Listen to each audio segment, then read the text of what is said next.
Bonjour et bienvenue sur ma chaîne.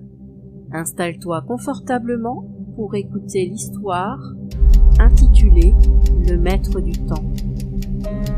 Dans une cité où le soleil et la lune partageaient équitablement le ciel, vivait un horloger nommé Édric.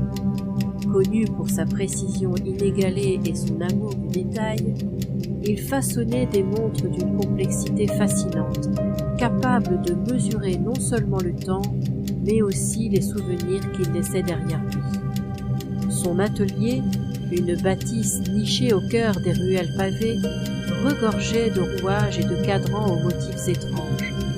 Mais son chef-d'œuvre restait une horloge unique, enfermée sous une cloche de verre dont personne ne connaissait le fonctionnement.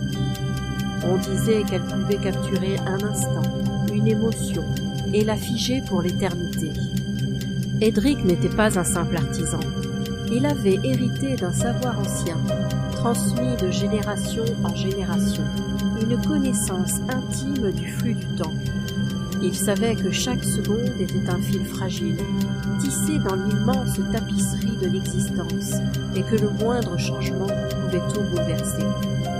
Un soir, une femme en cape sombre franchit le seuil de son atelier. Elle se présenta sous le nom d'Isolde et lui demanda une montre capable de remonter le temps. Elle parlait d'un moment perdu, d'un choix qu'elle regrettait et de la nécessité de revivre cet instant pour changer son destin. Édric, d'abord sceptique, l'observa longuement avant d'accepter. Il se mit à l'ouvrage, assemblant minutieusement des pièces minuscules, infusant le mécanisme d'une essence qu'il était le seul à maîtriser. Après plusieurs nuits sans sommeil, il tendit à Isolde une montre dorée, dont l'aiguille battait au rythme de son propre cœur. « Tournez la couronne à rebours et votre vœu sera exaucé, » murmura-t-il. Les mains tremblantes, Isolde obéit. Le temps sembla vaciller autour d'elle. Les couleurs se mélangèrent.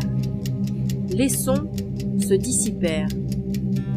Lorsqu'elle rouvrit les yeux, elle était revenue à l'instant précis qu'elle souhaitait modifier. Mais quelque chose n'allait pas. Le passé, fragile comme le verre, refusait d'être altéré. Chaque changement qu'elle tentait engendrait une conséquence inattendue, pire encore que l'erreur originelle. Désespérée, elle revint à l'atelier d'Édric, le suppliant de l'aider à rétablir le cours du temps. L'horloger, impassible, lui révéla alors la vérité. Le temps